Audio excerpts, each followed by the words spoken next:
Bartleby, the Scrivener, A Story of Wall Street, by Herman Melville. I am a rather elderly man.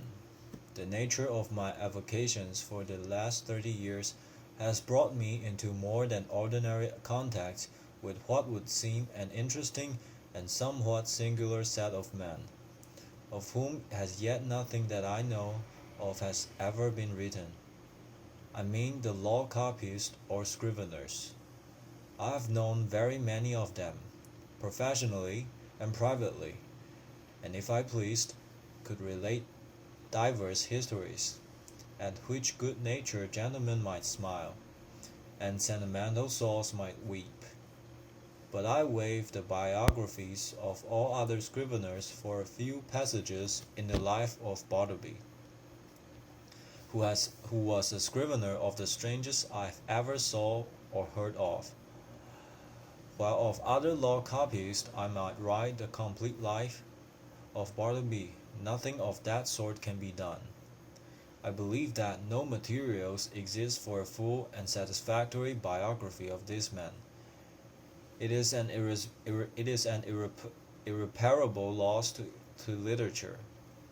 Bartleby was one of those beings of whom nothing is ascertainable, except from the original sources, and in his case those are very small. What my own astonished eye saw Bartleby, that is all I know of him, except, indeed, one vague report which will appear in the sequel. Ever introducing the scrivener, as he first appeared to me, it is fit I make some mention of myself, my employees, my business, my chambers, and general surroundings, because some such description is indispensable to an adequate understanding of the chief character about to be presented. Imprimis, I am a man who, from his youth upwards, has been filled with a profound conviction that the easiest way of life is the best. Hence, though I belong to a profession proverbially energetic and nervous, even to turbulence at times, yet nothing of that sort have I ever suffered to invade my peace. I am one of those unambitious lawyers who never address a jury or in any way draws down public applause, but in the cool tranquillity of a snug retreat, do a snug business among rich men's bonds and mortgages and title deeds. All who know me consider me an eminently safe man. The late John Jacob Astor, a personage little given to poetic enthusiasm, had no hesitation in pronouncing my first grand points to be prudence. My next method, I do not speak it in vanity, but simply record the fact that I was not employed in my profession by the late John Jacob Astor, a name which, I admit, I love to repeat.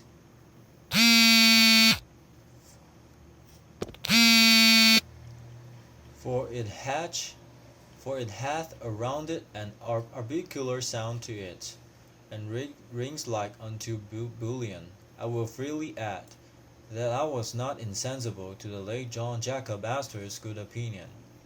Some time prior to the period at which this little history begins, my avocations had been largely increased.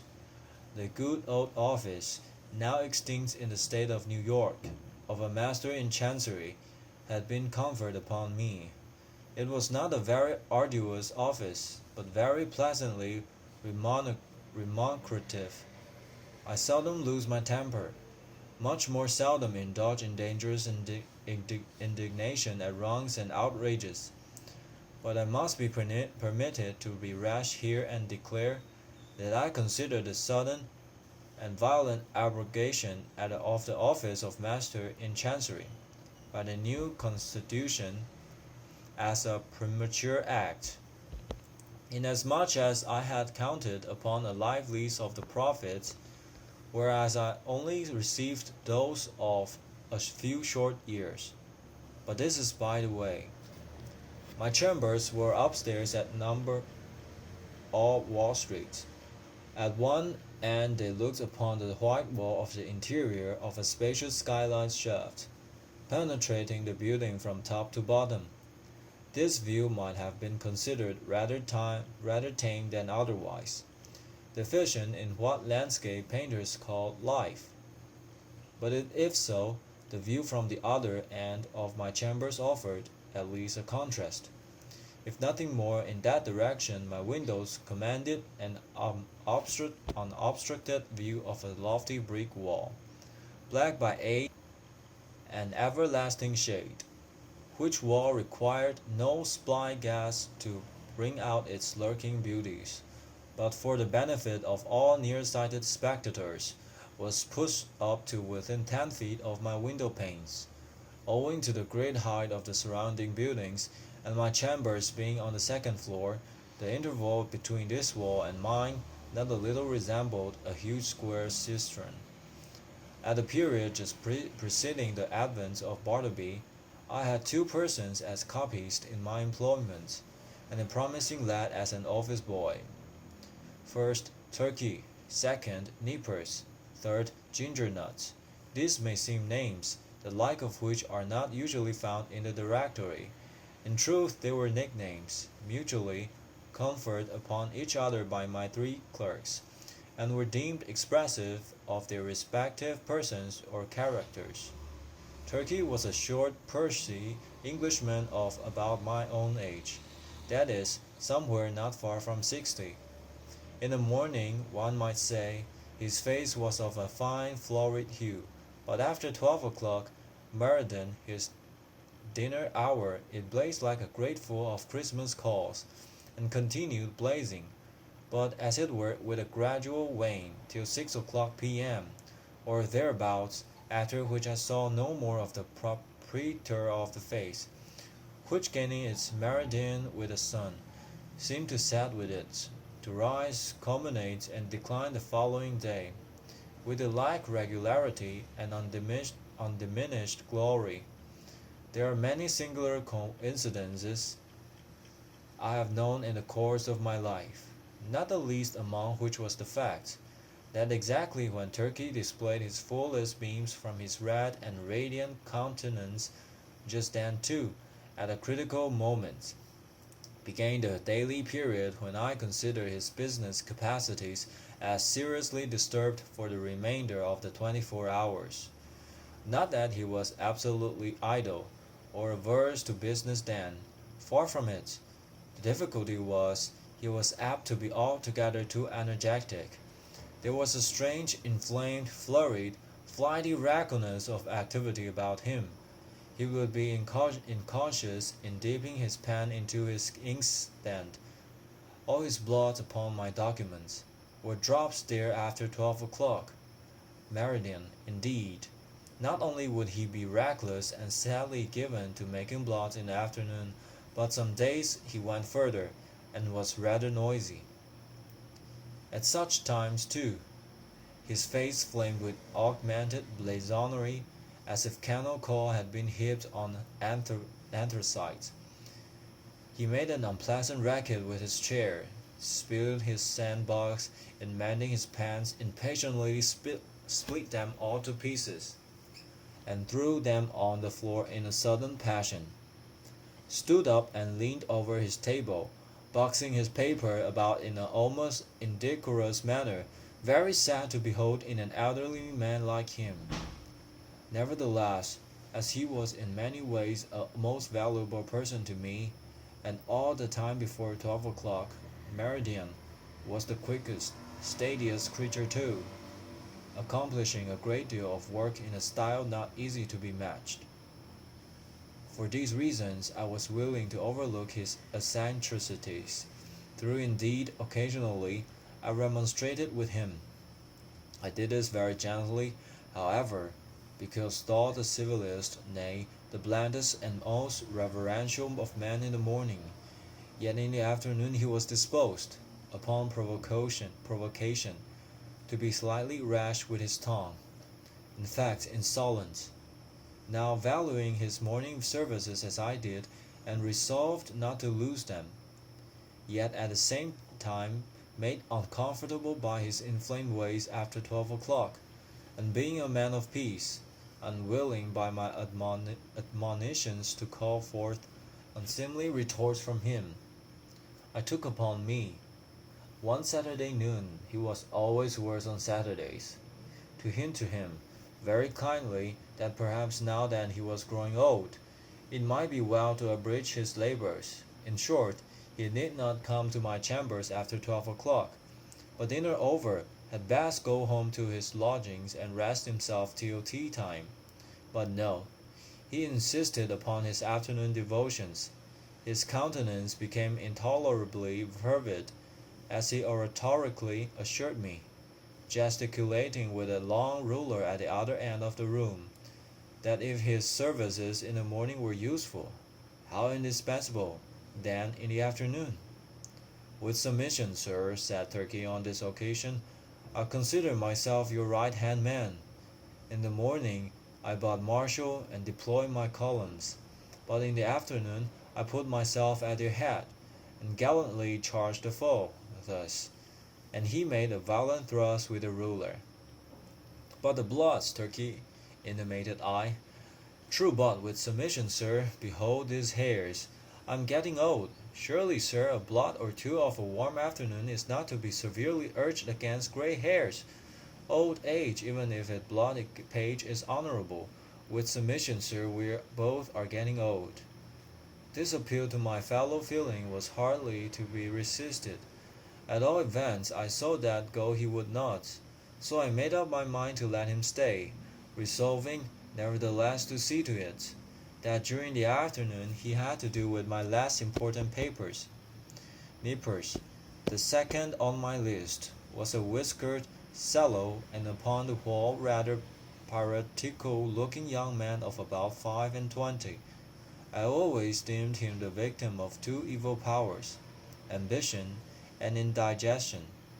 The ambition was evinced by a certain impatience of the duties of a mere copyist, an unwarrantable usurpation of a strictly professional affairs, such as the original drawing up of legal documents. The indigestion seemed betokened in an occasional nervous testiness and grinding irritability, causing the teeth to audibly grind together over mistakes committed in copying. Unnecessary maledictions, hissed, rather than spoken, in the heat of business, and especially by continual discontents with the height of the table where he worked, though of a very ingenious, mechanical turn. Nippers would never get this table to suit him. He put chips under it, blocks of various sorts, bits of pasteboard, and at last went so far as to attempt an exquisite adjustment by final pieces of folded blotting paper. But no invention would answer, if, for the sake of easing his back, he brought the table lid at a sharp angle well up towards his chin, and wrote there like a man using the steep roof of a Dutch house for his desk. Then he declared that it stopped the circulation in his arms. If now he lowered the table to his waistband and stopped over it in writing, then there was a sore aching in his back. In short, the truth of the matter was, Nippers knew not what he wanted, or if he wanted anything, it was to be rid of a scrivener's table altogether. Among the manifestations of his diseased ambition was a fondness he had for receiving visits from certain ambiguous-looking fellows in city coats, whom he called his clients. Indeed, I was aware that not only was he at times considerable of a word politician, but he occasionally did a little business at the justice courts, and was not unknown on the steps of the Tombs.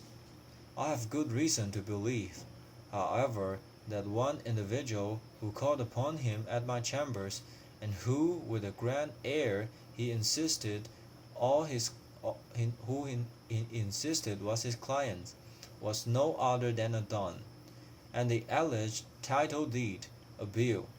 But with all his failings and the annoyance he caused me, Nippers, like his compatriot Turkey, was a very useful man to me, wrote a neat, swift hand, and, when he chose, was not deficient in a gentlemanly sort of deportment. Added to these, he always dressed in a gentlemanly sort of way, and so, incidentally, reflected credit upon my chambers. Whereas with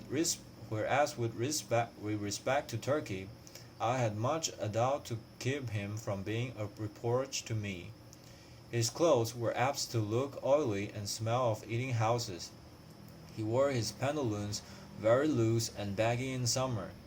His coats were execrable, his hat not to be handled. But while the hat was a thing of indifference to me, inasmuch as his natural civility and deference, as a dependent Englishman, always led him to doff it the moment he entered the room. Yet his coat was another matter. Concerning his coats I reasoned with him, but with no effect. The truth was, I suppose, that a man of so small an income could not afford to sport such a lustrous face and a lustrous coat at one and the same time. As Nippers once observed, Turkey's money went chiefly for red ink. One winter day I presented Turkey with a highly respectable-looking coat of my own, a padded grey coat, of a most comfortable warmth, and which bottomed straight up from the knee to the neck. I thought Turkey would appreciate the favour, and abate his rashness and obstreperousness of afternoons. But no, I verily believe that buttoning himself up in so downy and blanket-like a coat had a pernicious effect upon him, upon the same principle that too much oats are bad for horses. In fact, precisely as a restive horse is said to feel his oats, so Turkey felt his coat. It made him insolent. He was a man whom prosperity harmed. Though concerning the self-indulgent habits of Turkey, I had my own private surmises. Yet touching Nippers, I was persuaded that whatever might be his faults in other respects, he was at least a temperate young man. But indeed, nature herself seemed to have been his vintner, and at his birth charged him so thoroughly with an irritable Brantley-like disposition, that all subsequent potations were needless. When I consider how, amid the stillness of my chambers, Nippers would sometimes impatiently rise from his seat, and stooping over his table, spread his arms wide apart, seize the wall desk and move it, and jerk it with a grinding motion on the floor, as if the table were a perverse voluntary agent, intent on thwarting and vexing him. I plainly perceived that for Nippers brandy and water were altogether superfluous. It was fortunate for me that, owing to its peculiar cause in digestion, the irritability and consequent nervousness of Nippers were mainly observable in the morning, while in the afternoon he was comparatively mild, so that Turkey's paroxysms only coming on about 12 o'clock. I never had to do with their eccentricities at one time. Their feet relieved each other like guards. When Nippers was on, Turkey's was off, and vice versa. This was a good natural arrangement under the circumstances. Ginger Nuts, the third on my list, was a lad some 12 years old. His father was a carman, ambitious of seeing his son on the bench instead of a cart, before he died. So he sent him to my office as student at law, errand boy, and cleaner and sweeper, at the rate of $1 a week. He had a little desk to himself, but he did not use it much. Upon inspection, the drawer exhibited a great array of the shells of various sorts of nuts. Indeed, to this quick-witted youth in the whole nutshell, the whole noble science of the law was contained in a nutshell. Not the least among the employments of ginger nuts, as well as one which he discharged with the most alacrity, was his duty as cake and apple purveyor for Turkey and nippers. Copying law papers being proverbially dry, husky sort of business, my two scriveners were fain to moisten their mouths very often with Spitzenbergs to be had at the numerous stalls nigh the custom house and post office. Also, they sent ginger nuts very frequently for that peculiar cake, small, flat, round, and very spicy, after which he had been named by them. Of a cold morning, when business was but dull, Turkey would gobble up scores of these cakes, as if they were mere wafers. Indeed, they sell them at the rate of 6 or 8 for a penny, the scrape of his pen blending with the crunching of the crisp particles in his mouth. Of all the fiery afternoon blunders and flurried rashness of Turkey was his once moistening a ginger cake between his lips, and clapping it onto a mortgage for a seal. I came within an ace of dismissing him then, but he mollified me by making an oriental bow, and saying, "With submission, sir, it was generous of me to find you in a stationery on my own account." Now my original business, that of a conveyancer and a title hunter, and drawer up of a recondite documents of all sorts, was considerably increased by receiving the master's office. There was now great work for scriveners. Not only must I push the clerks already with me, but I must have additional help.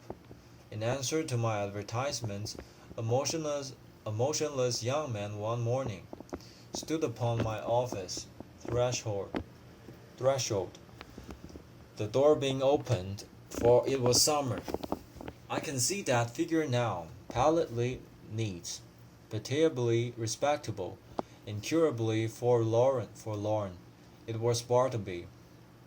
After a few words touching his qualifications, I engaged him, glad to have among my corps of copies a man of so singularly sedate an aspect, which I thought might operate beneficially upon the flighty temper of Turkey, and the fiery one of Naples. I should have stated before that ground glass folding doors divided my premises into two parts, one of which was occupied by my scriveners, the other by myself. According to my humor, I threw open these doors, or closed them. I resolved to assign Bartleby a corner by the folding doors, but on my side of them, so as to have this quiet man within easy call, in case any trifling thing was to be done.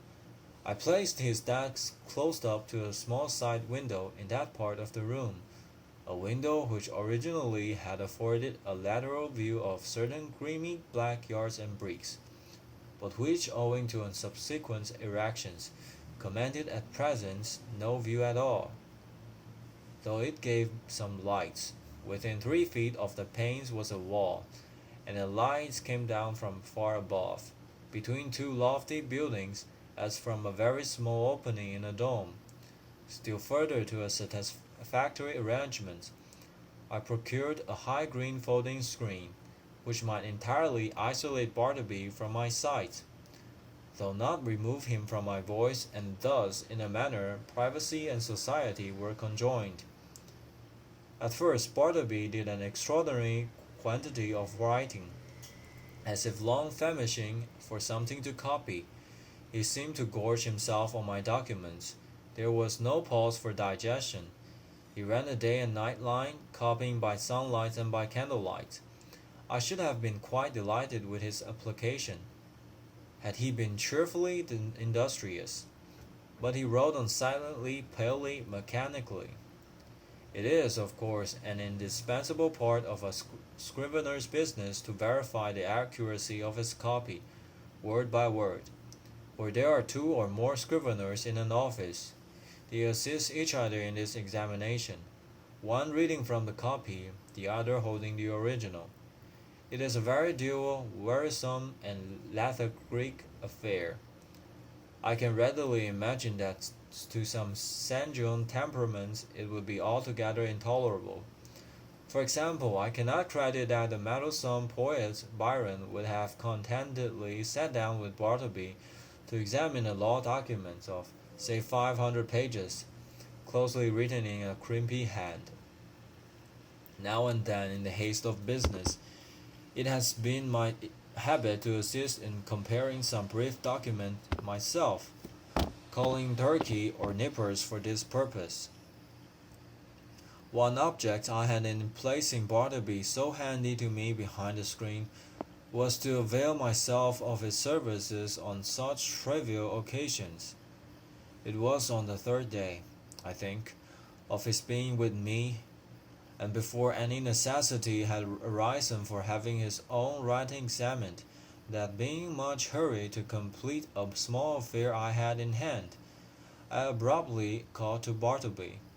In my haste and natural expectancy of instant compliance, I sat with my head bent over the original on my desk, and my right hand sideways and somewhat nervously extended with a copy, so that immediately upon emerging from his retreat, Bartleby might snatch it and proceed to business without the least delay.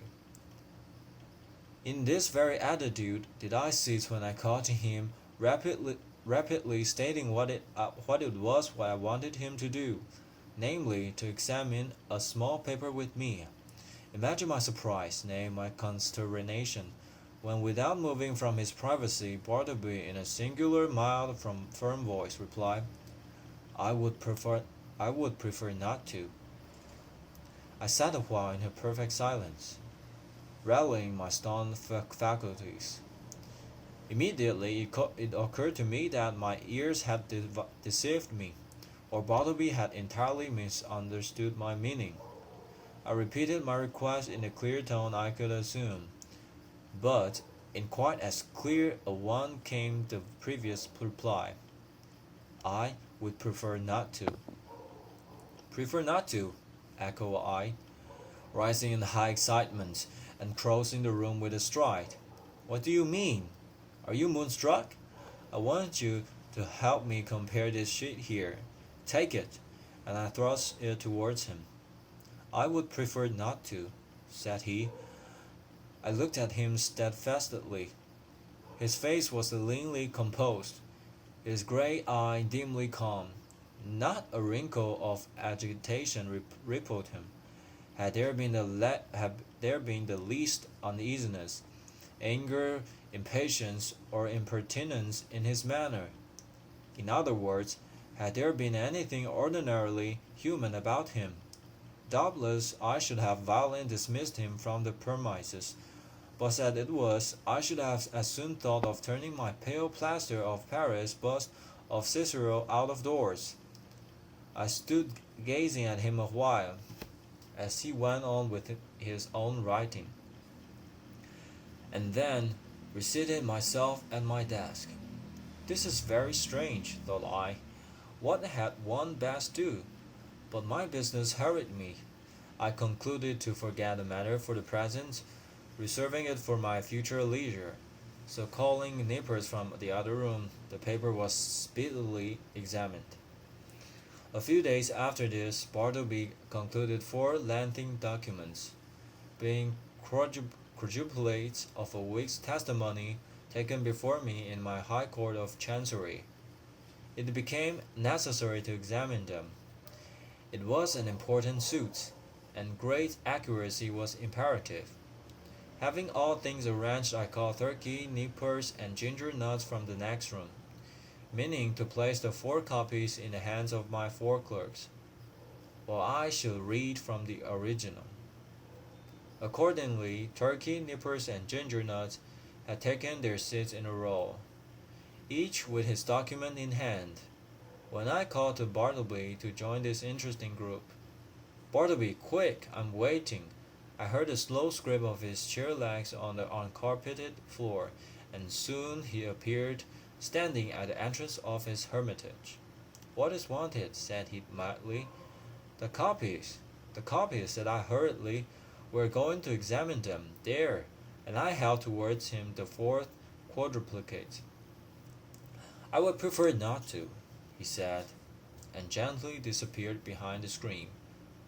For a few moments I was turned into a pillar of salt, standing at the head of my seated column of clerks. Recovering myself, I advanced towards the screen and demanded a reason for such extraordinary conduct. "Why do you refuse?" I would prefer not to." With any other man I should have flown outright into a dreadful passion, scorned all further words, and thrust him ignominiously from my presence. But there was something about Bartleby that not only strangely disarmed me, but in a wonderful manner touched and disconcerted me. I began to reason with him. "These are your own copies we are about to examine. It is labor-saving to you, because one examination will answer for your 4 papers. It is common usage. Every copyist is bound to help examine his copy. Is it not so? Will you not speak? Answer." "I prefer not to," he replied in a flu-like tone. It seemed to me that while I had been addressing him, he carefully revolved every statement that I made, fully comprehended the meaning, could not gainsay the irresistible conclusions. But at the same time, some paramount consideration prevailed with him to reply as he did. "You are decided, then, not to comply with my request, a request made according to a common usage and common sense." He briefly gave me to understand that on that point my judgment was sound. Yes, his decision was irreversible. It is not seldom the case that when a man is browbeaten in some unprecedented and violent unreasonable way, he begins to stagger in his own plainest faith.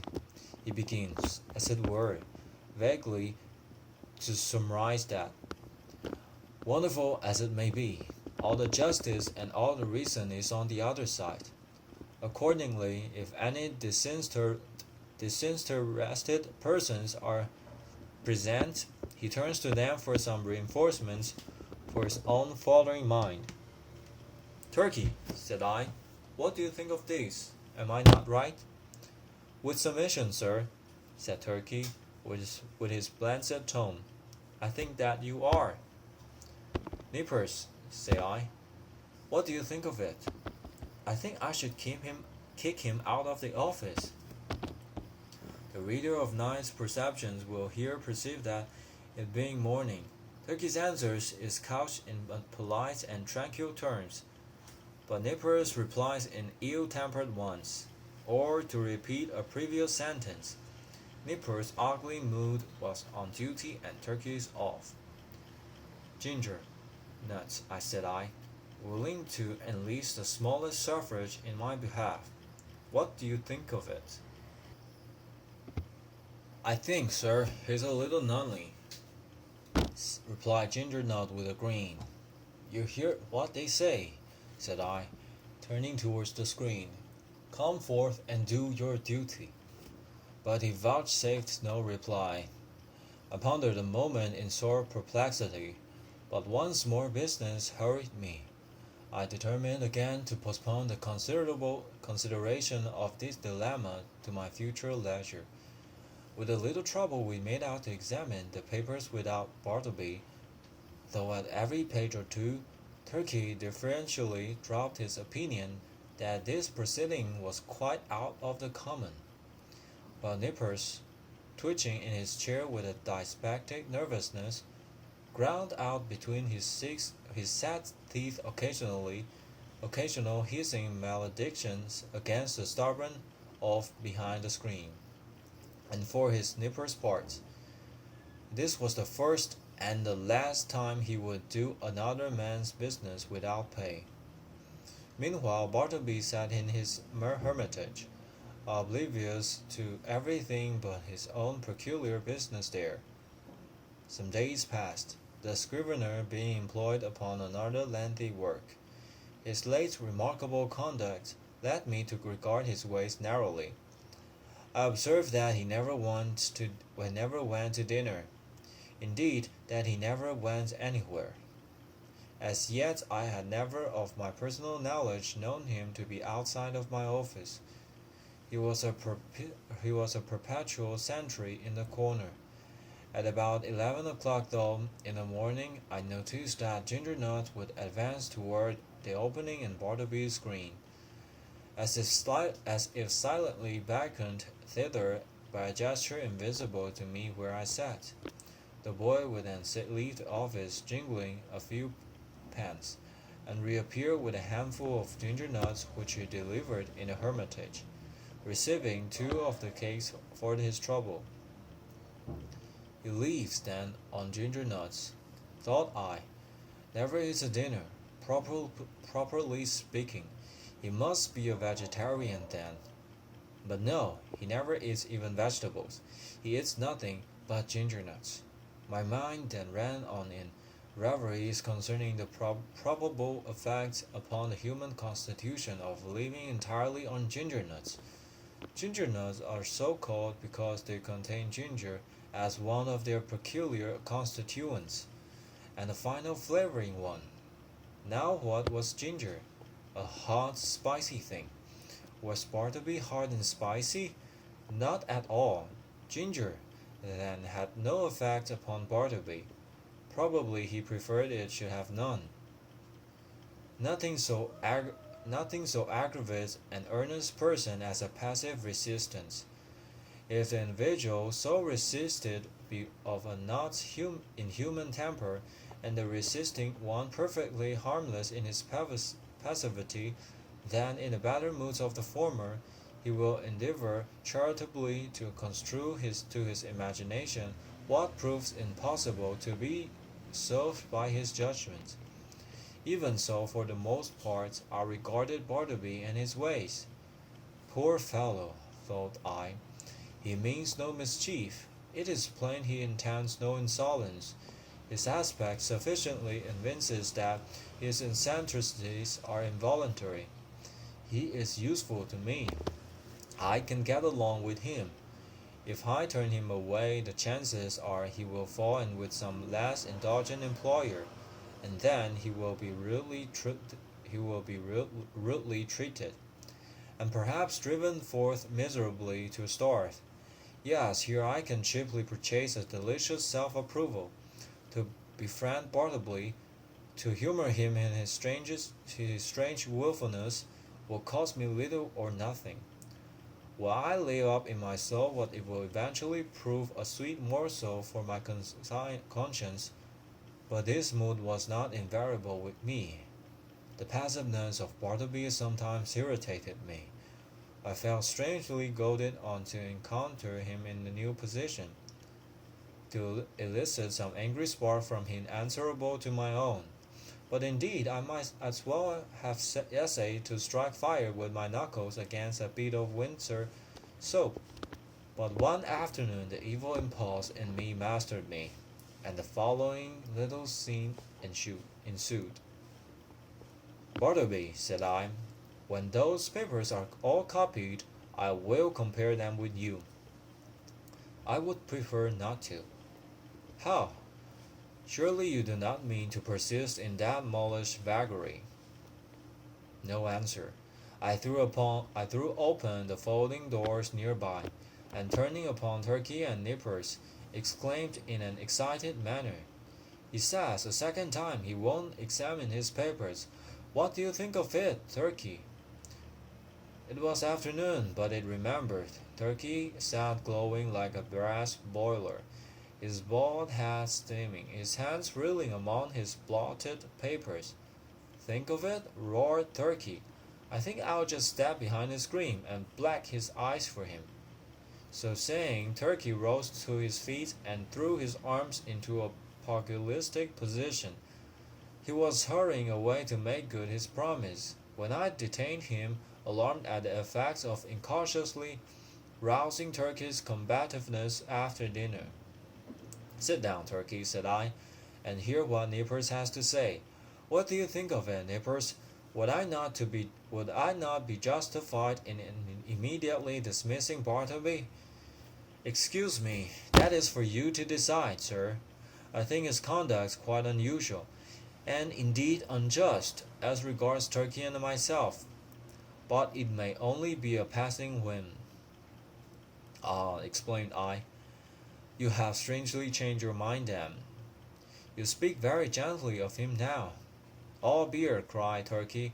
"Gentleness is a fact of beer. Nippers and I deny together to stay.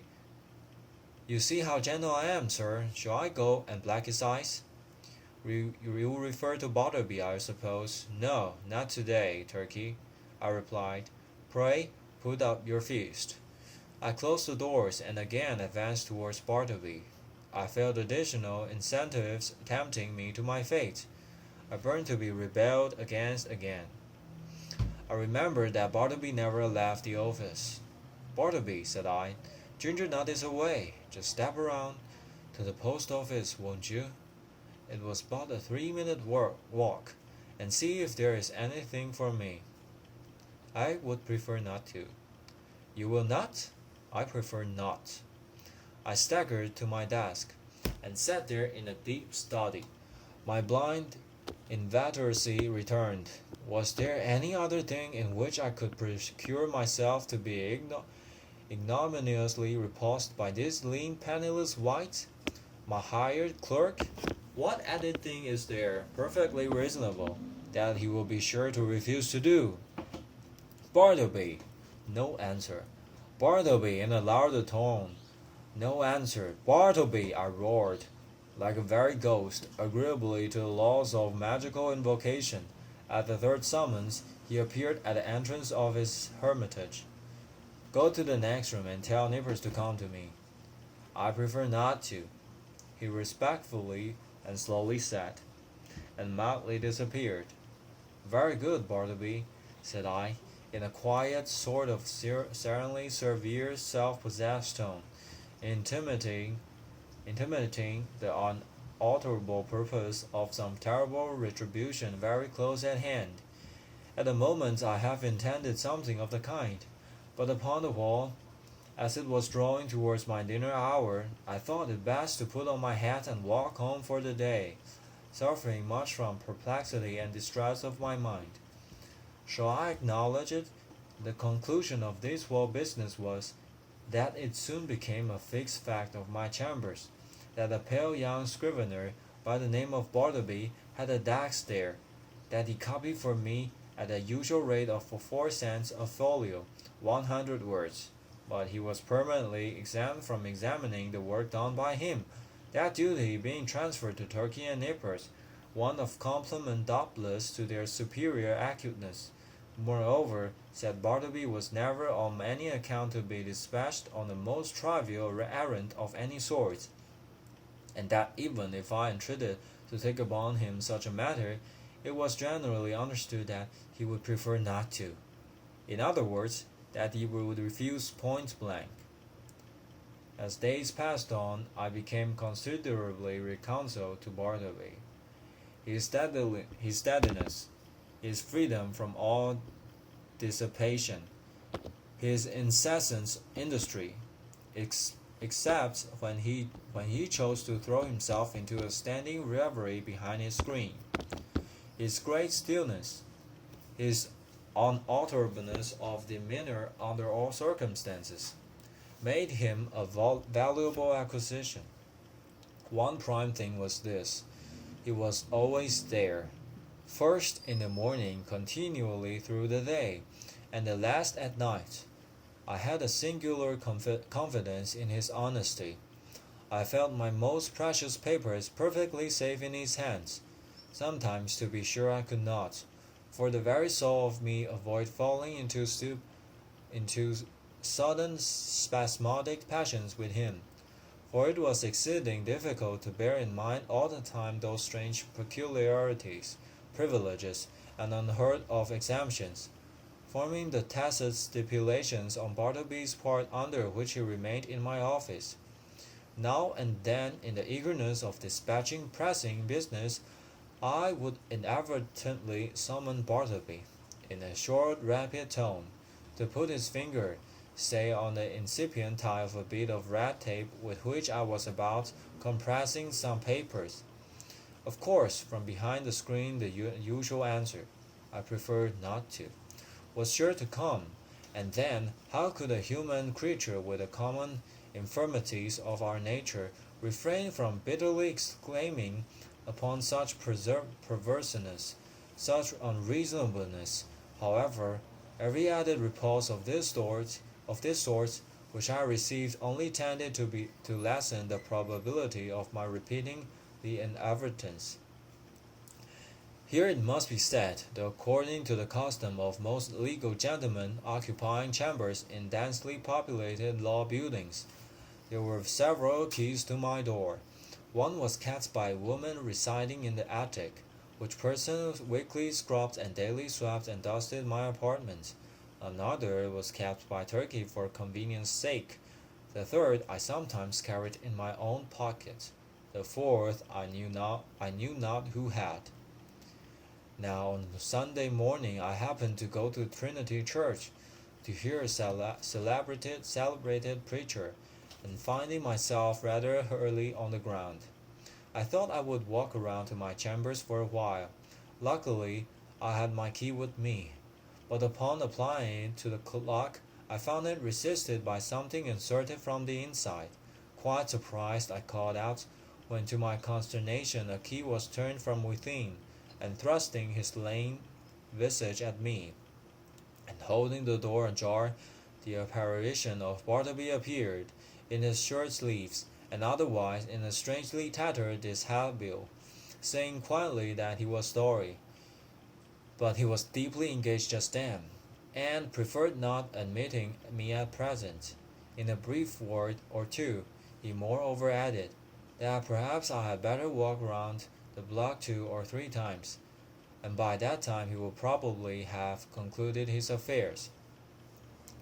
Now the utterly unsummarized appearance of Bartleby, tenanting my law chambers of a Sunday morning, with his cadaverously gentlemanly nonchalance, yet withal firm and self-possessed, had such a strange effect upon me that incontinently I slunk away from my own door, and did was desired, but not without sundry twinges of impotent rebellion against the mild effrontery of this unaccountable Scrivener.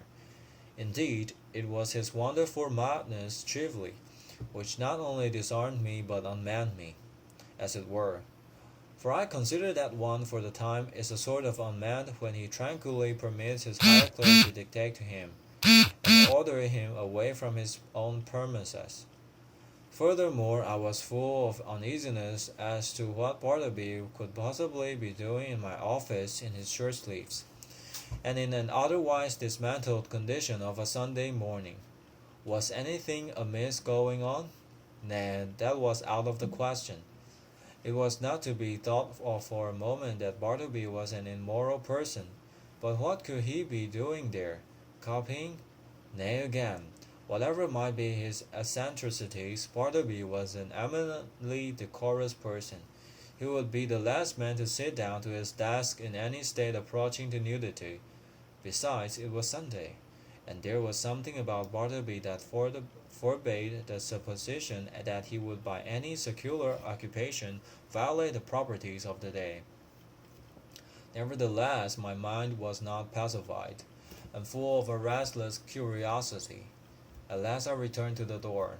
Without hindrance, I inserted my key, opened it, and entered.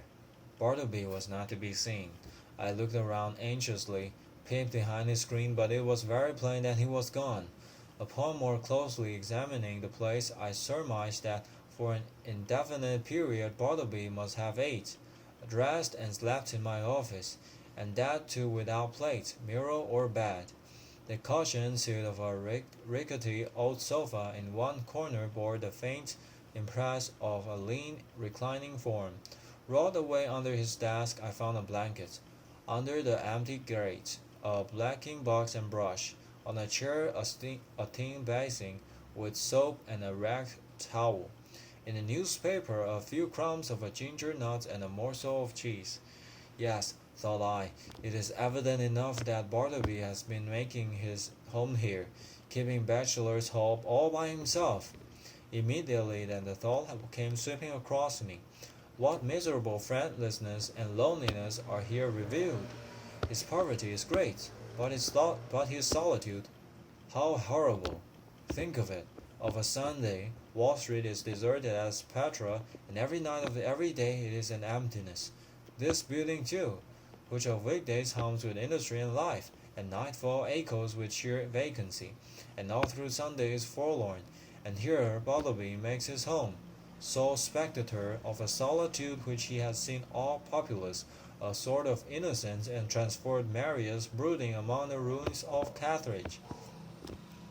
For the first time in my life a feeling of overpowering, stinging melancholy seized me. Before, I had never experienced aught but a not unpleasing sadness.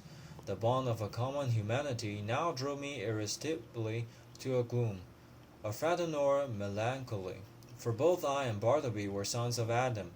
I remember the bright cheeks and sparkling faces I had seen that day, in gala trim, swan-like sailing down the Mississippi of Broadway, and I contrasted them with the pallid copyist, and thought to myself, happiness courts the light, so we deem the world is gay, but misery hides aloof, so we deem that misery there is none.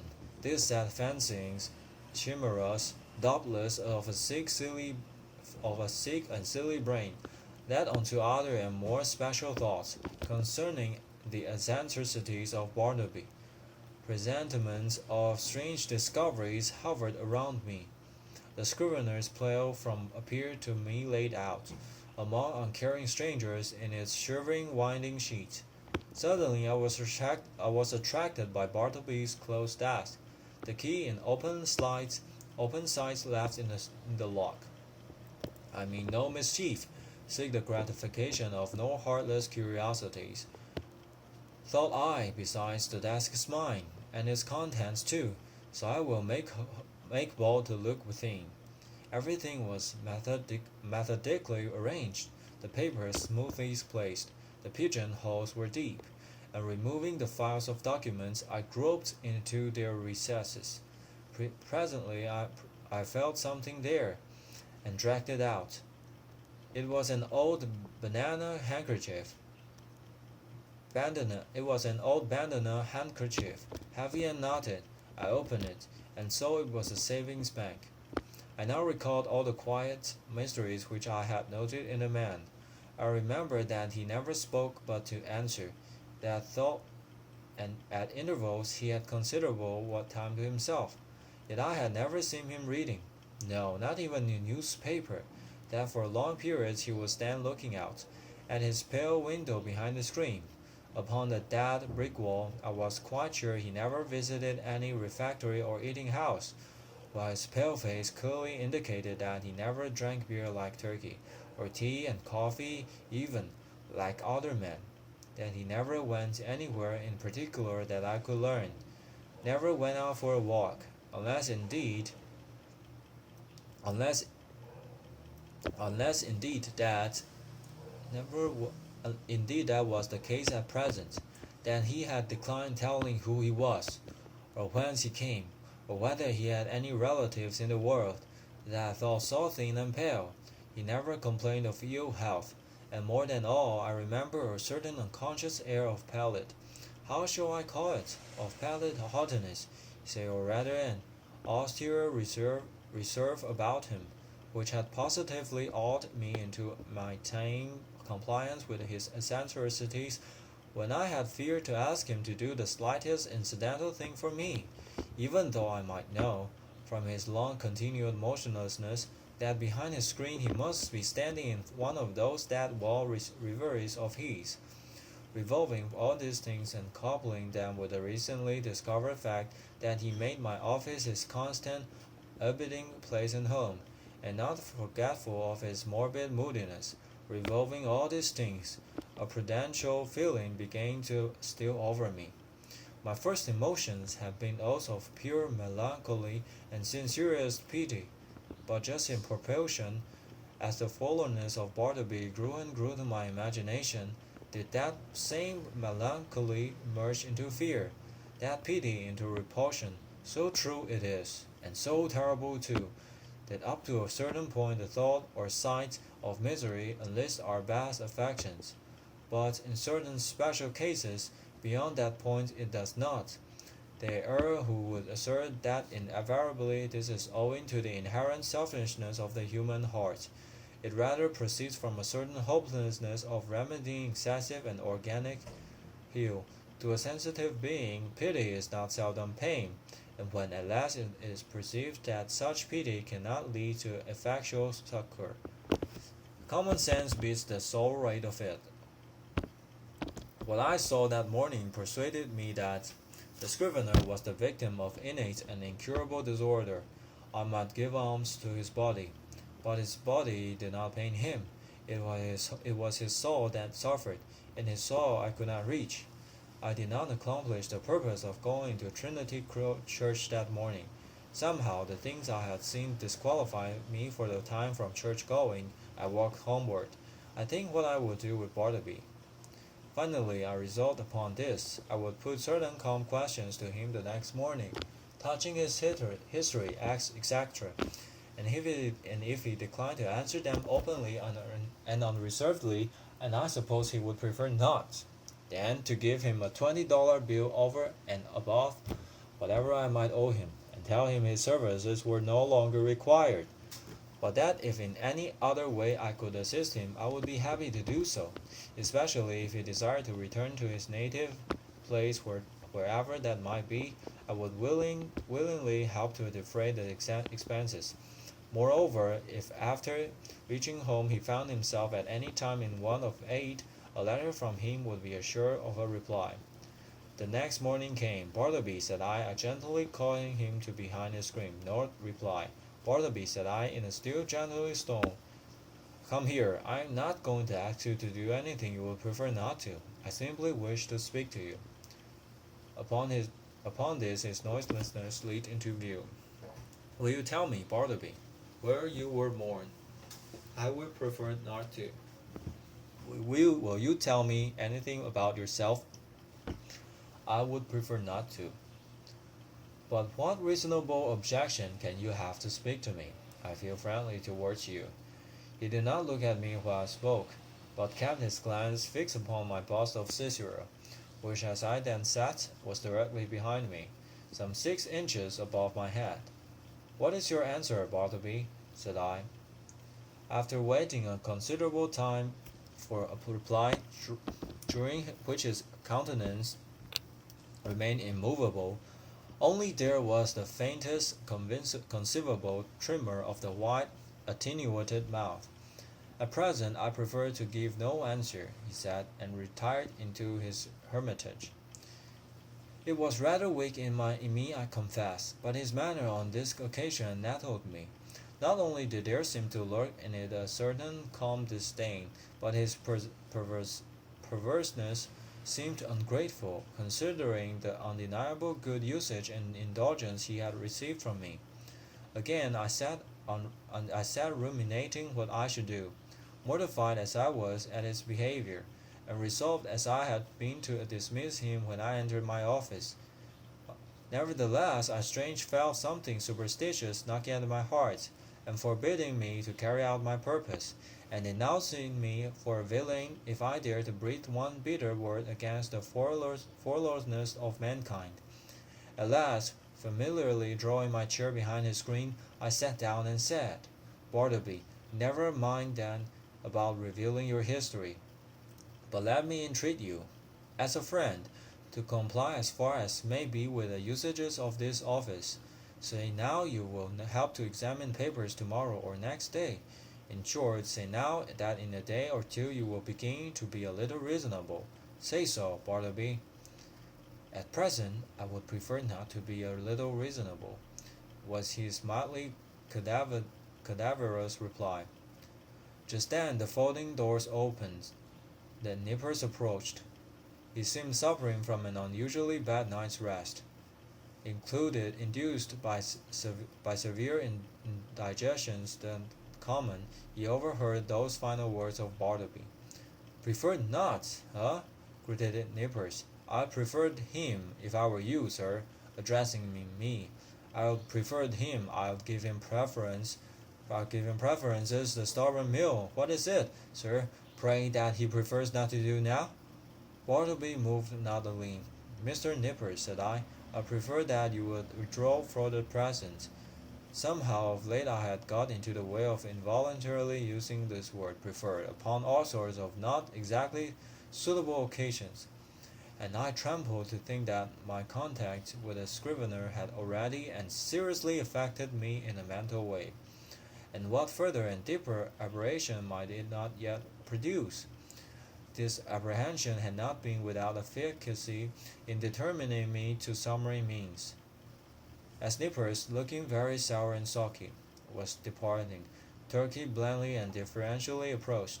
"With submission, sir," said he, "yesterday I was thinking about Bartleby here, and I think that if he would but prefer to take a quart of good ale every day, it would do much towards mending him, and enabling him to assist in examining his papers."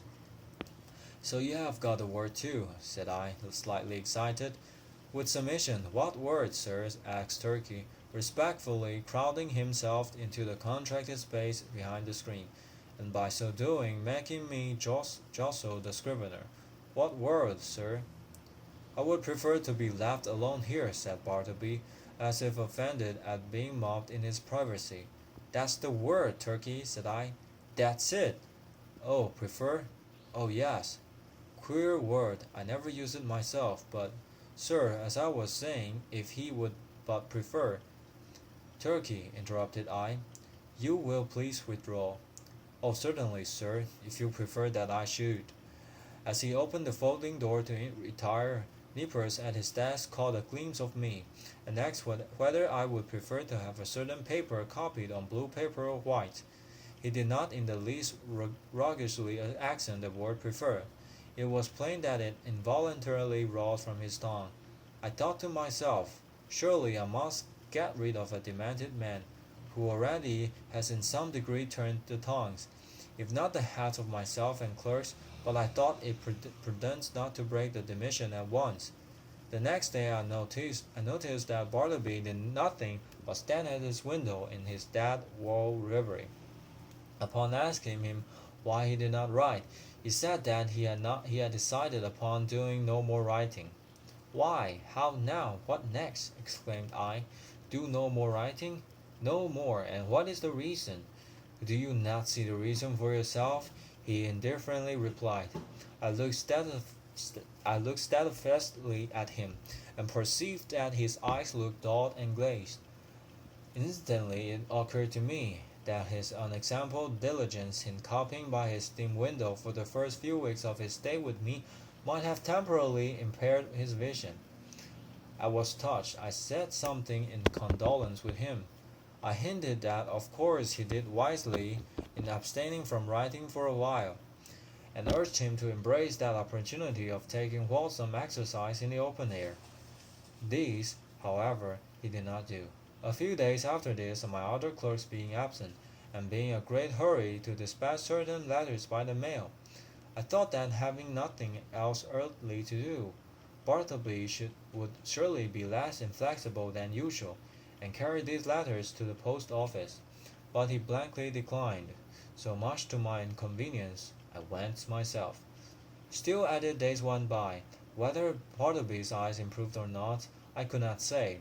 To all appearance I thought they did, but when I asked him if they did, he vouchsafed no answer. At all events he would do no copying. At last, in reply to my urgings, he informed me that he had permanently given up copying. "What?" exclaimed I. "Suppose your eyes should get entirely well, better than ever before, would you not copy then?" "I have given up copying," he answered, and slid aside. He remained as ever, a fixture in my chamber.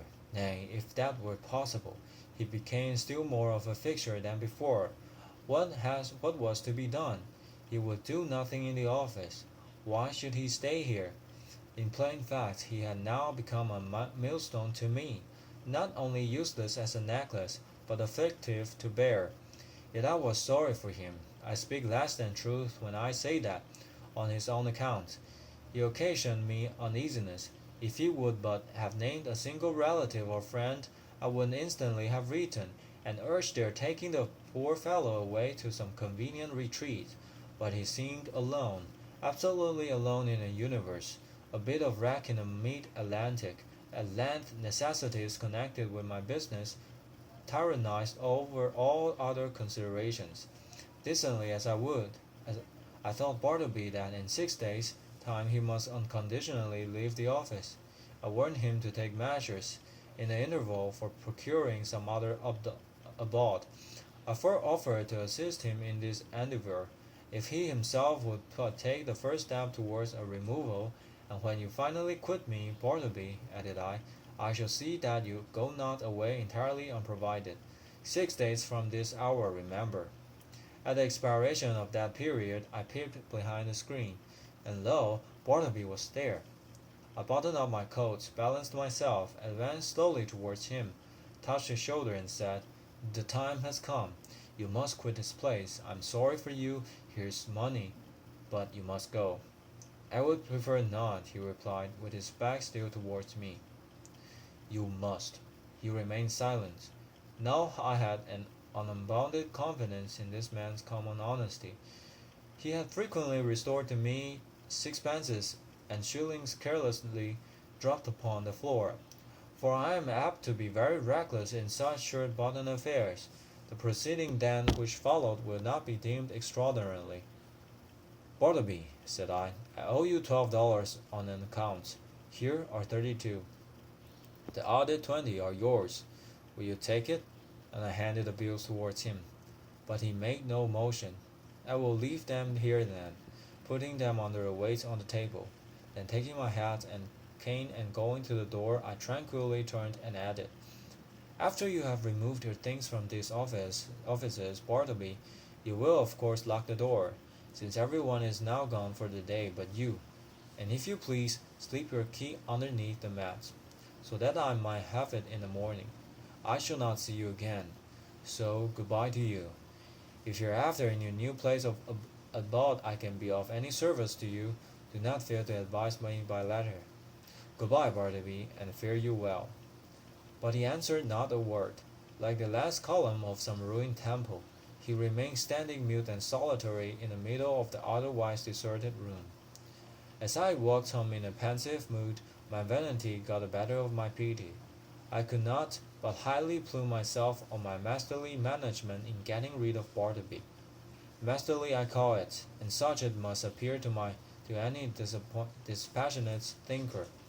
The beauty of my procedure seemed to consist in its perfect quietness. There was no vulgar bullying, no bravado of any sort, no choleric hectoring, and striding to and off and fro across the apartment, jerking out vehement commands for Bartleby to bundle himself off with his burglary traps. Nothing of the kind, without loudly bidding Bartleby depart, as an inferior genius might have done. I assumed the ground that depart he must, and upon that assumption built all I had to say. The more I thought over my procedure, the more I was charmed with it. Nevertheless, next morning upon awaking I had my doubts. I had somehow slept off the fumes of vanity. One of the coolest and wisest hours a man has is just after he awakes in the morning. My procedure seemed as sagacious as ever, but only in theory. How it would prove in practice, there was the rub. It was truly a beautiful thought to have assumed Bartleby's departure, but after all, that assumption was simply my own, and none of Bartleby's. The great point was not whether I had assumed that he would quit me, but whether he would prefer so to do. He was more a man of preferences than assumptions. After breakfast I walked town down, arguing the probabilities pro and con. One moment I thought it would prove a miserable failure, and Bartleby would be found all alive at my office as usual. The next moment, it seemed certain that I should see his chair empty, and so I kept veering about.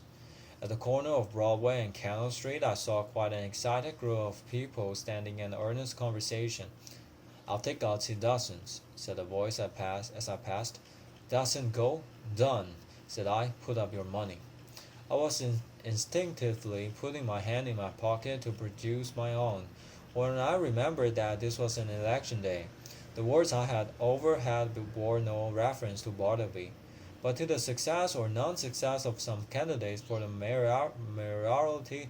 In my intense frame of mind, I had, as it were, imagined that all Broadway shared my excitements, and were debating the same questions with me. I passed on, very thankful that the uproar of the street screened my more momentary absent-mindedness.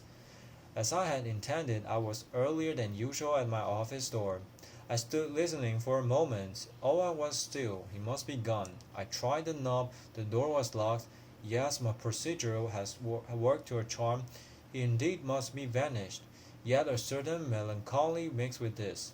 I was almost sorry for my brilliant success. I was fumbling under the door mat for the key, which Bartleby was to have left there for me, when accidentally my knee knuckled against the panel, producing a summoning sound, and in response a voice came to me from within. "Not yet. I am occupied." It was Bartleby. It was thunderstruck. For an instant I stood like the man who, pipe in the mouth, was killed one cloudless afternoon long ago in Virginia. By summer lightning at his own warm open window he was killed, and remained leaning out there upon the dreamy afternoon, till some one touched him, when he fell. "Not gone," I murmured at last, but again obeying that wondrous ascendancy which the indestructible Scrivener had over me, and from which ascendancy, for all my chaffing, I would not completely escape. I slowly went downstairs and out into the street, and whilst walking around the block, I considered what I should do next in this unheard of perplexity. Turn the man out by an actual thrusting I could not. To drive him away by calling him hard names could not do. Calling in the police was an unpleasant idea, and yet, for him to enjoy his cadaverous triumph over me, this too I could not think of. What was to be done? Or, if nothing could be done, was there anything further that I could assume in the matter? Yes, as before I had prospectively assumed that Bartleby would depart, so now I might retrospectively assume that departed he was. In the legitimate carrying out of this assumption, I might enter my office in a great hurry, and pretending not to see Bartleby at all, walk straight against him as if he were air. Such a proceeding would in a singular degree have the appearance of a home thrust. It was hardly possible that Bartleby could withstand such an application of the doctrine of assumptions. But upon second thoughts, the success of the plan seemed rather dubious. I resolved to argue the matter over with him again. "Bartleby," said I, entering the office, with a quietly severe expression, "I am seriously displeased. I am plain." "Bartleby, I had thought better of you. I had imagined you of such a gentlemanly organization, that in any delicate dilemma a slight hint would suffice. In short, an assumption. But if it appears, and I am deceived, why," I added, unaffectedly starting, "you have not even touched that money yet," pointing to it, just where I had left it the evening previous. He answered nothing. "Will you, or will you not, quit me?" I now demanded in a sudden passion, advancing close to him. "I would prefer not to quit you," he replied, gently emphasizing the not. "What earthly right have you to stay here? Do you pay any rents? Do you pay my taxes, or is this property yours?" He answered nothing. "Are you ready to go on and write now? Are your eyes recovered? Could you copy a small paper for me this morning, or help examine a few lines, or step round to the post office? In a word, will you do anything at all to give a coloring to your refusal to depart the premises?" He silently retired into his hermitage. I was now in such a state of nervous resentment that I thought it but prudent to check myself at present from further demonstrations. Bartleby and I were alone. I remembered the tragedy of the unfortunate Adams and the still more unfortunate caught in the solitary office of the latter, and how poor Caught, being dreadfully incensed by Adams, and imprudently permitting himself to get wildly excited, was at unawares hurried into his fatal act, an act which certainly no man could possibly deplore more than the actor himself. Often it had occurred to me in my ponderings upon the subject, that had that alterations taken place in the public streets, or at a private residence, it would not have terminated as it did. It was the circumstance of being alone in a solitary office, upstairs of a building entirely unhallowed by humanizing domestic associations, an uncarpeted office, doubtless of a dusty, haggard sort of appearance. This is must have been, which greatly helped to enhance the irritable desperation of the hapless cause. But when this old Adam of resentment rose in me and tempted me concerning Bartleby, I grappled him and threw him. How? Why, simply by recalling the divine injunction, a new commandment give I unto you, that ye love one to another. Yes, this it was that saved me. Aside from higher considerations, charity often operates as a vastly wise and prudent principle, a great safeguard to its possessor. Men have committed murder for jealousy's sake, and anger's sake, and hatred's sake, and selfishness' sake, and spiritual pride's sake. But no man that ever I heard of ever committed a diabolical murder for sweet charity's sake. Mere self-interest, then, if no better motive can be enlisted, should, especially with high-tempered men, prompt all beings to charity and philanthropy.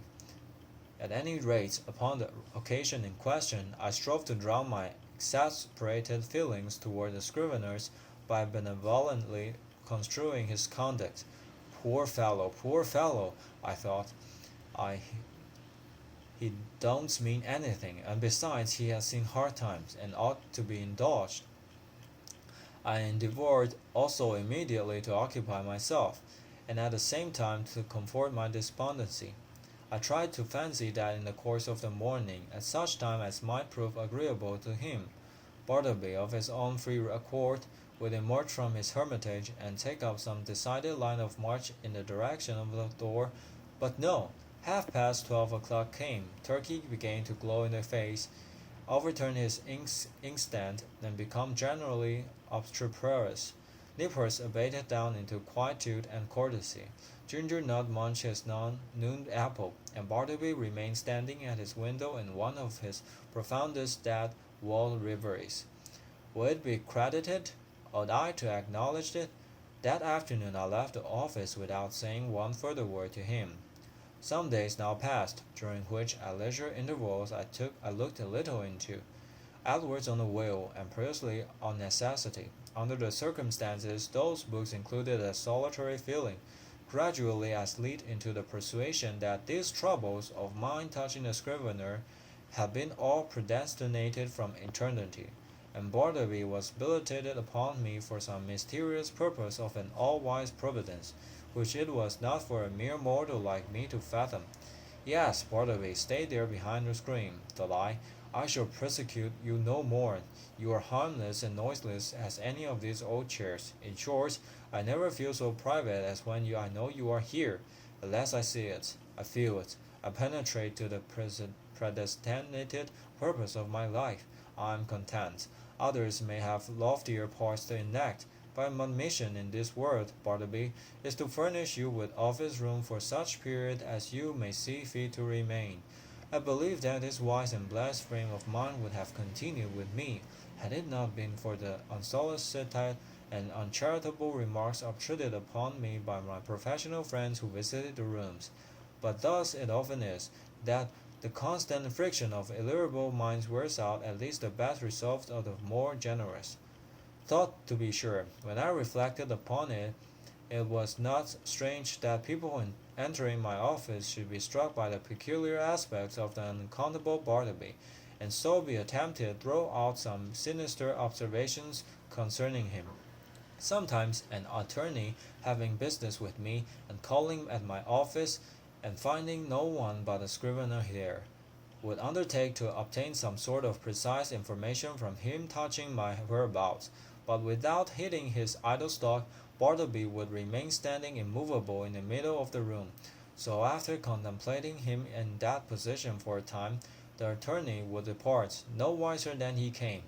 Also, when the reference was going on, and the room full of lawyers and witnesses, and business was driving fast, some deeply occupied legal gentleman present, seeing Bartleby wholly unemployed, would request him to run around to the legal gentleman's office and fetch some papers for him.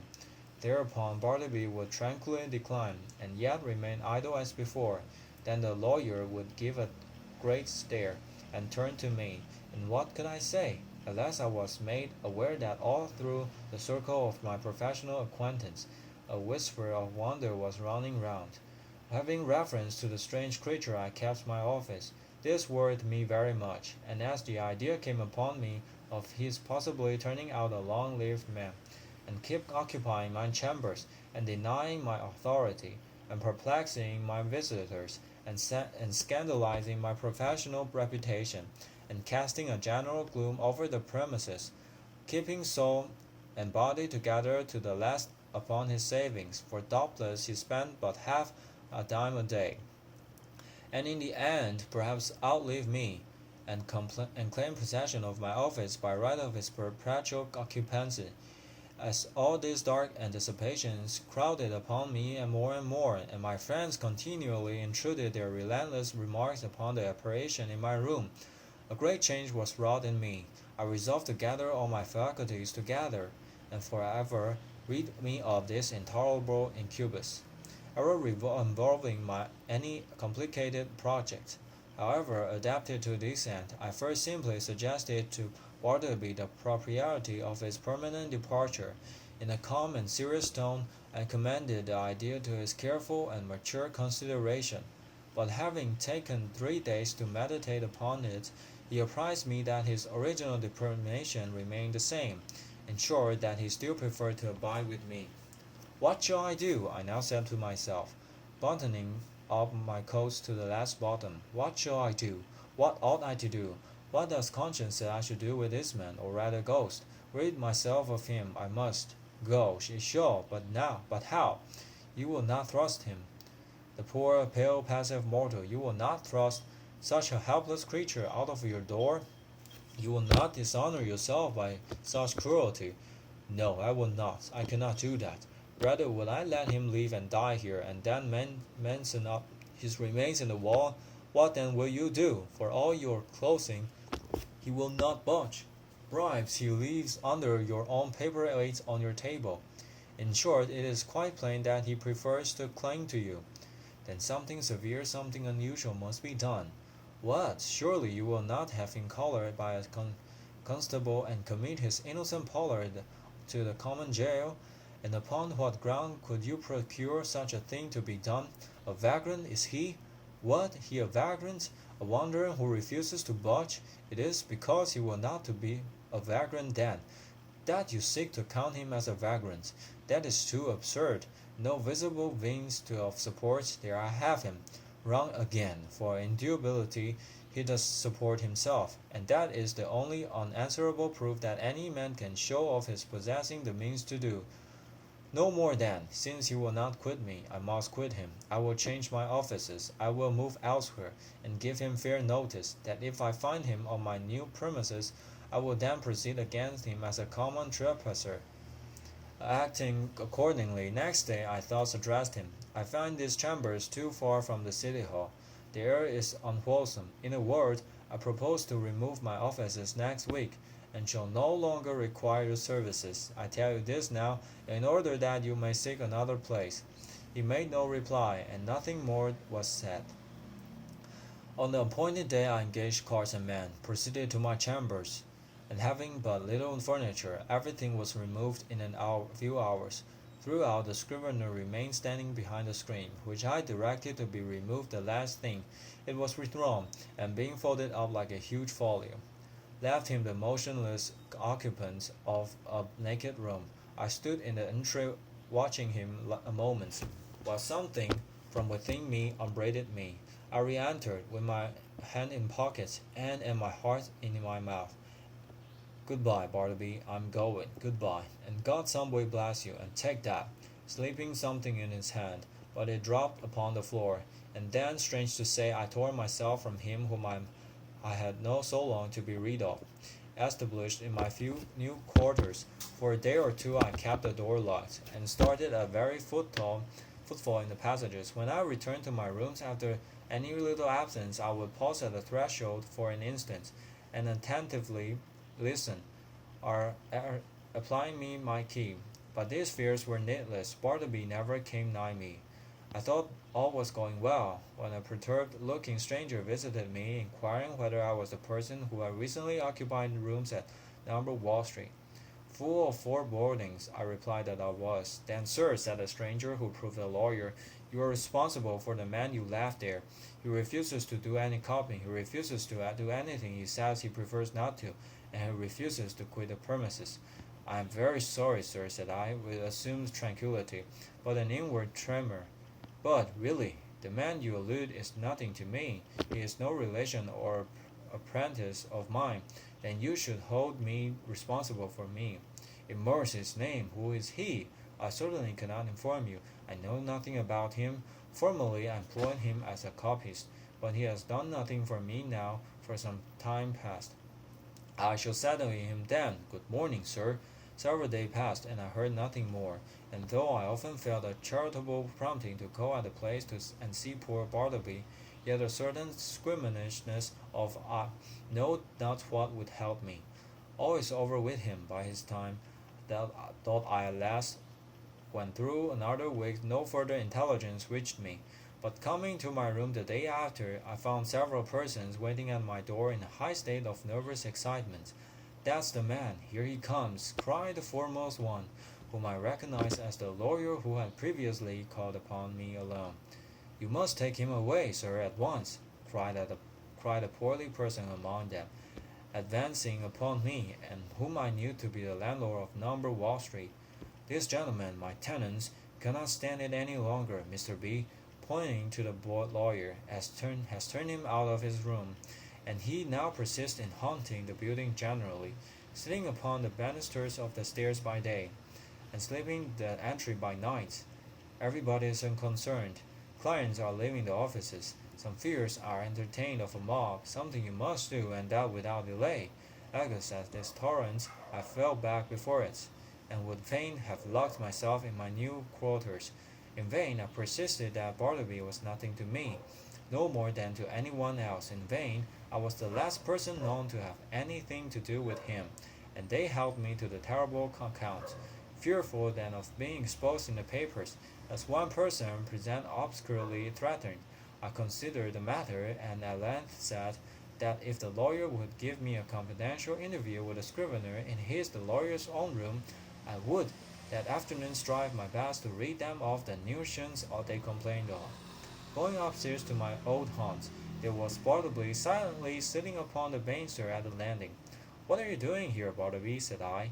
"Sitting upon the banister," he mildly replied. I motioned him into the lawyer's room, who then left us. "Bartleby," said I, "are you aware that you are the cause of great tribulation to me by persisting in occupying the entry after being dismissed from the office?" No answer. Now one of two things must take place. Either you must do something, or something must be done to you. Now what sort of business would you like to engage in? Would you like to re-engage in copying for someone? No, I would prefer not to make any change. Would you like a clerkship in a dry goods store? There is too much confinement about that. No, I would not like a clerkship, but I am not particular. Too much confinement, I cried. Why you keep yourself confined all the time? I would prefer not to take a clerkship, he rejoined, as if to settle that little item at once. How would a bartender's business suit you? There is no trying of the eyesight in that. I would not like it at all, though, as I said before, I am not particular. His unwonted wordiness inspirited me. I returned to the charge. Well then, would you like to travel through the country collecting bills for the merchants?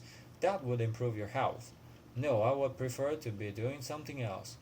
How then would going up as a companion to Europe to entertain some young gentleman with your conversation, how would that suit you? Not at all. It does not strike me that there is anything definite about that. I like to be stationary, but I am not particular. Stationary you shall be then, I cried, now losing all patience, and for the first time in my exasperating connection with him fairly flying into a passion. If you do not go away from these premises before night, I shall feel bound indeed. I am bound to quite quit the premises myself, I rather absurdly concluded. I knowing not with that possible threat to try to frighten his immobility into compliance. Despairing of all further efforts, I was precipitately leaving him, when a final thought occurred to me, one which had not been wholly unindulged before. Bartleby, said I, in the kindest tone I could assume under such exciting circumstances, will you go home with me now? Not to my office, but my dwelling, and remain there till we can conclude upon some convenient arrangement for you at our leisure? Come, let us start now, right away. No, at present I would prefer not to make any change at all. I answered nothing, but effectually dodging every one by the suddenness and rapidity of my flight, rushed from the building, ran up Wall Street towards Broadway, and jumping into the first omnibus was soon removed from pursuit. As soon as tranquillity returned, I distinctly perceived that I had now done all that I possibly could, both in respect to the demands of the landlord and his tenants, and with regard to my own desire and sense of duty to benefit Bartleby and shield him from rude persecution. I now strove to be entirely carefree and quiescent, and my conscience justified me in the absence, though indeed it was not so successful as I could have wished. So fearful was I of being hunted out by the incensed landlord and his exasperated tenants, that surrendering my business to nippers for a few days, I drove up about the upper part of the town and through the suburbs and a rockaway, crossed over to Jersey City and Hoboken, and paid fugitive visits to Manhattanville and Astoria. In fact, I almost lived in my rockaway for the time. When again I entered my office, lo, a note from the landlord lay upon the desk. I opened it with trembling hands. It informed me that the writer was sent to the police, and had Bartleby removed to the Tombs as a vagrant. Moreover, since I knew more about him than anyone else, he wished me to appear at that place, and make a suitable statement of the facts. These tidings had a conflicting effect upon me. At first I was indignant, but at last almost approved. The landlord's energetic, summary disposition had led him to adopt a procedure which I do not think I would have decided upon myself, and yet as a last resort, under such peculiar circumstances, it seems the only pain. As I afterwards learned, the poor Scrivener, when I thought that he must be conducted to the Tombs, offered not the slightest obstacle, but in his pale, unmoving way, silently acquiesced. Some of the compassionate and curious bystanders joined the party, and headed by one of the constables arm in arm with Bartleby, the silent procession found its way through all the noise and heat and joy of the roaring thoroughfares at noon. The same day I received the note I went to the Tombs, or to speak more properly, the halls of justice. Seeking the right officer, I stated the purpose of my call, and was informed that the individual I described was indeed within. I then assured the functionary that Bartleby was a perfectly honest man, and greatly to be compassionated. However unaccountably eccentric, I narrated all I knew, and closed by suggesting the idea of letting him remain in an as indulgent confinement as possible till something less harsh might be done, though indeed I hardly knew what. At all events, if nothing else could be decided upon, the almshouse must receive him. I then begged him to have an interview. Being under the disgraceful charge, and quite serene and harmless in all his ways, they had permitted him freely to wander about the prison, and especially in the enclosed grass-platted yard thereof. And so I found him there, standing all alone in the quietest of the yards, his face towards the high wall, while all around from the narrow slits of the jail windows I thought I saw peering out upon him the eyes of murderers and thieves. "Bartleby, I know you," he said, without looking around, "and I want nothing to say to you." It was not I that brought you here, Bartleby," said I, keenly pained at his implied suspicion, and to you this should not be so vile a place. Nothing reproachful attaches you to you by being here. And see, it is not to set a place as one might think. Look, there is the sky, and here is the grass. I know where I am, he replied, but would say nothing more, and so I left him. As I entered the corridor again, a broad meat-like man in an apron accosted me, and jerking his thumb over his shoulder said, "Is that your friend?" "Yes. Does he want to starve? If he does, let him live on the prison fare, that's all." "Who are you?" asked I, not knowing what to make of such an unofficially speaking person in such a place. "I am the grub man. Such gentlemen as have friends here hire me to provide them with something good to eat." "Is this so?" said I, turning to Trunky. He said it was. "Well then," said I, slipping some silver into the grub man's hands, for so they called him, "I want you to give particular attention to my friend there. Let him have the best dinner you can get, and you must be as polite to him as possible." "Introduce me, will you?" said the grub man, looking at me with an expression which seemed to say he was all impatience for an opportunity to give a specimen of his breeding. Thinking it would prove of benefit to the Scrivener, I acquiesced, and asking the grub man his name, went up with him to Bartleby. "Bartleby, this is Mr. Cutlets. You will find him very useful to you." "Your servant, sir, your servant," said the grub man, making a low salutation behind his apron. "Hope you find it pleasant here, sir. Spacious grounds, cool apartments, sir. Hope you'll stay with us some time. Try to make it agreeable. May Mrs. Cutlets and I have the pleasure of your company to dinner, sir, in Mrs. Cutlets' private room?" "I prefer not to dine today," said Bartleby, turning away. "It will disagree with me. I am unsuited to dinners." So saying, he slowly moved to the other side of the enclosure, and took up a position fronting the dead wall. "How's this?" said the grub man, addressing me with a stare of astonishment. "He's odd, and I think he's a little deranged," said I, sadly. "Deranged? Deranged is it? Well, now, upon my word, I thought that friend of yourn was a gentleman forger. They are always pale and gently like. Damn forgers! I can't pity them. Can't help it, sir. Do you know Warner Edwards?" he added touchingly, and paused. Then, laying his hand pityingly on my shoulder, sighed. "He died of consumption at Sing Sing. So you weren't acquainted with Monroe?" "No, I was never socially acquainted with any forgers. But I cannot stop longer. Look to my friend yonder. You will not lose by it. I will see you again." Some few days after this, I again obtained admission to the Tombs, and went through the corridors in quest of Bartleby, but without finding him. "I saw him coming from his cell not long ago," said the turnkey. "Maybe he's gone to loiter in the yards." So I went in that direction. "Are you looking for the silent man?" said another turnkey, passing me. "Yonder he lies, sleeping in the yard there. 'Tis now 20 minutes since I saw him lie down." The yard was entirely quiet. It was not accessible to the common prisoners. The surrounding walls, of amazing thickness, kept off all sounds behind them. The Egyptian character of the masonry weighed upon me with its gloom.